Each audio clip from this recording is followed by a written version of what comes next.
जब भी इंडिया और पाकिस्तान का मैच होता है तो दुनिया एक थम सी जाती है और ये मैच का इंतजार सिर्फ पाकिस्तानी और इंडियन लोग नहीं बल्कि सारी दुनिया से लोग करते हैं। लेकिन इस दफ़ा हालात कुछ और थे।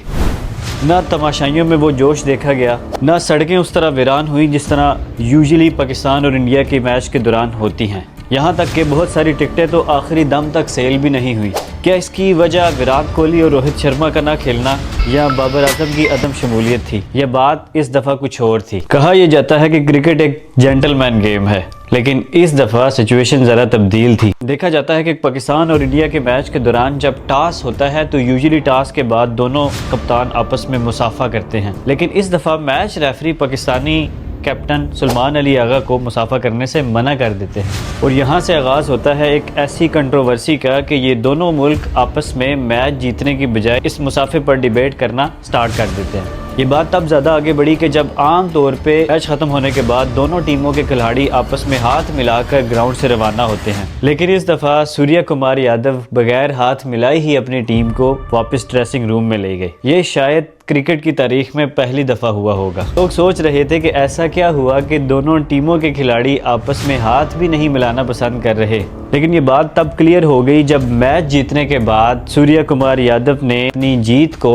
उन लोगों के नाम किया जो कत्ल हुए थे पहलगाम अटैक में। अब सवाल ये है कि जब इतनी ही कंट्रोवर्सी क्रिएट करनी थी तो ये मैच खेला ही क्यों गया? क्या इंडिया को पहले ही मना कर देना चाहिए था कि वो मैच नहीं खेलना चाहते, जैसे वर्ल्ड चैंपियन लीग के अंदर इंडिया की चैंपियन टीम ने इंग्लैंड के अंदर पाकिस्तान के खिलाफ मैच खेलने से मना कर दिया था? क्या इसके पीछे कमाई की कोई रीजन थी, या इंडिया को इस बात का डर था कि अगर वो इस मैच का बाइकाट करता है तो ACC या ICC के तरफ से मजीद सख्त किस्म की पाबंदियों का सामना न करना पड़े? तो आज की इस वीडियो में ये जानने की कोशिश करते हैं कि इंडिया और पाकिस्तान एक रवायती हरीफ के तौर पर बहुत दफ़ा आमने सामने हुए, बहुत दफ़ा इन दोनों कंट्रीज़ की जंगें भी हुई, लेकिन ऐसा माहौल पहले कभी भी खेल के मैदान में नहीं देखा गया। अगर तारीख पर एक नज़र दौड़ाई जाए तो पाकिस्तान और इंडिया के माबैन पहली बड़ी जंग 1965 में हुई। इस दौरान पाकिस्तान और इंडिया के दरमियान किसी किस्म की कोई क्रिकेट नहीं हुई और ना ही 1971 की वार के दौरान किसी क्रिकेट को जारी रखा गया,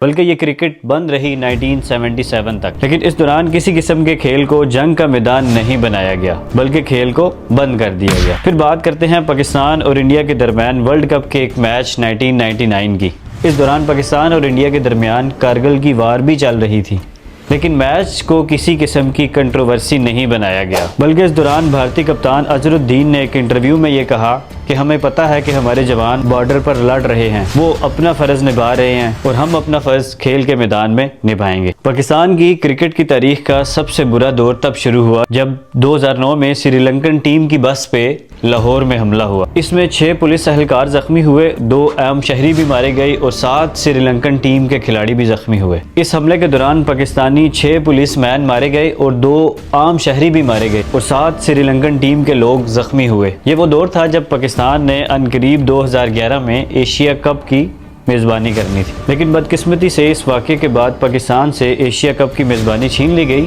और ये मेज़बानी छीन कर इंडिया को दे दी गई। ये बात है पाकिस्तान और इंडिया के मबैन 2011 के वर्ल्ड कप के सेमीफाइनल की, जब इंडिया में खेले जाने वाले इस मैच पे पाकिस्तानी और इंडियन वज़ीर आज़म दोनों को मदऊ किया गया और कहा यह गया कि दोनों मुल्क के वज़ीर आज़म साथ बैठकर ये मैच देखेंगे। और हैरानगी की बात है कि इस टाइम पे पाकिस्तान के अंदर हर किस्म की इंटरनेशनल क्रिकेट बैन होने के बावजूद भी पाकिस्तानी वज़ीर आज़म भारत गए और वहाँ जाके इंडियन वज़ीर आज़म के साथ बैठकर मैच देखा। वो अलग बात है कि हमेशा की तरह पाकिस्तान ये मैच भी हार गया। लेकिन इसके बरक्स जब 2025 की बात करें, जब पाकिस्तान को चैंपियंस ट्रॉफी की मेज़बानी मिली, पूरी दुनिया से लोग पाकिस्तान के अंदर मैच देखने और मैच खेलने आए, लेकिन इंडिया इस बात को बहाना बनाता रहा कि हमें सिक्योरिटी खदशात हैं पाकिस्तान के अंदर, इस वजह से हम एक हाइब्रिड मॉडल के तहत 2025 में चैंपियंस ट्रॉफी में शरीक होंगे। अब क्योंकि इंडिया का बोर्ड शायद दुनिया का सबसे बड़ा बोर्ड है और बहुत ज़्यादा रेवेन्यू इंडिया और पाकिस्तान के मैच के दौरान जनरेट होता है, तो इस वजह से इस हाइब्रिड मॉडल को एक्सेप्ट किया गया और पाकिस्तान के मैचेस इंडिया के साथ दुबई में खेले गए। अब वापस आते हैं 14 सितंबर 2025 के एशिया कप के पाकिस्तान और इंडिया के दरमियान होने वाले मैच की तरफ। ये मैच दुबई में हो रहा था और इस मैच के टॉस के दौरान मैच रेफरी एंडी पायक्राफ्ट ने सुलेमान अली आगा जो कि पाकिस्तानी कप्तान हैं उनसे ये कहा कि टॉस के बाद आपने इंडियन कप्तान सूर्य कुमार यादव से हैंडशेक नहीं करना। याद रहे कि ये वही मैच रेफरी हैं जिन्होंने 90+ इंडिया के मैचों के दरमियान एज ए रेफरी काम किया है। अब इस कंट्रोवर्सी के फौरन बाद पाकिस्तान क्रिकेट बोर्ड की तरफ से ये एक्शन लिया गया कि अगर मैच रेफरी अगले मैच में तब्दील ना हुए तो हम बकाया एशिया कप के मैचेस नहीं खेलेंगे। अब ACC को ये लगा कि अगर पाकिस्तान एशिया कप के बकाया मैचेस नहीं खेलता तो शायद एक बहुत बड़ी रकम जो स्पॉन्सर से उनको मिलनी है या एक बहुत बड़ी ऑडियंस वो लूज कर बैठेंगे। तो ACC ने एंडी क्राफ्ट को चेंज तो नहीं किया, लेकिन उनसे पाकिस्तानी कप्तान सलमान अली आगा से माफ़ी मंगवाई गई और ये मामला रफा दफा हो गया और पाकिस्तान अपने बकाया मैचेस खेलने पर आमादा हो गया। याद रहे कि इस टाइम पे ICC के चेयरमैन जे शाह का ताल्लुक भी भारत से है, जो कि भारतीय वजीर दाखिला अमित शाह के बेटे हैं। अब देखा जाए तो भारतीय हुकूमत और BCCI इस मैच का बाइकआउट भी कर सकते थे, लेकिन क्या ऐसी वजूहात थी जिसकी बिना पर यह मैच का बाइकआउट नहीं किया गया। मैच से पहले बहुत सारे भारतीय साबिक क्रिकेटर और इंडियन मीडिया की तरफ से ये दावा किया गया था कि शायद ये मैच हो ही ना। यहाँ तक कि ट्विटर के ऊपर ये ट्रेंड चलता रहा, बाइकआउट इंडिया वर्सेस पाकिस्तान, और बहुत सारे इंडियन लोग BCCI से ये सवाल पूछते हुए नजर आए। जब भारतीय मुल्क करीब ही एक नाजुक सूरत हाल से गुजरा है तो इस दौरान मैच रखा ही क्यों गया। यहाँ तक कि एक भारतीय साबिक क्रिकेटर गौतम गंभीर ने तो ये तक कह दिया कि कोई मैच, कोई फिल्म भारतीय शहरियों और भारतीय फौजियों की जान से ज़्यादा अजीज नहीं।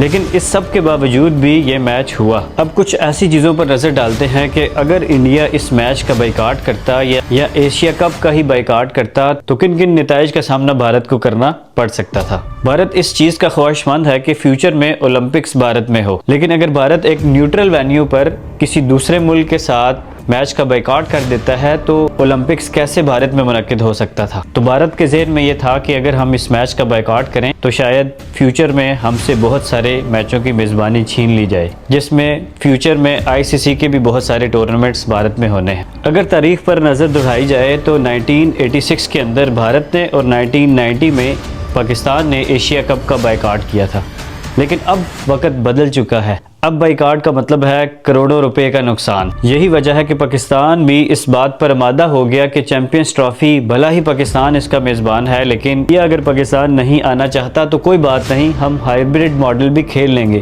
क्योंकि बात इस टाइम है पैसे की। अब देखा जाए तो अगर इंडिया भी इस मैच का बाइकआउट करता तो नुकसान सिर्फ पाकिस्तान का नहीं बल्कि इंडिया का 1000 गुना ज़्यादा नुकसान था, क्योंकि उनका बोर्ड बड़ा है, उनके स्पॉन्सर बड़े हैं, उनको कहीं ज़्यादा पैसे मिलते हैं कंपेयर टू पाकिस्तान।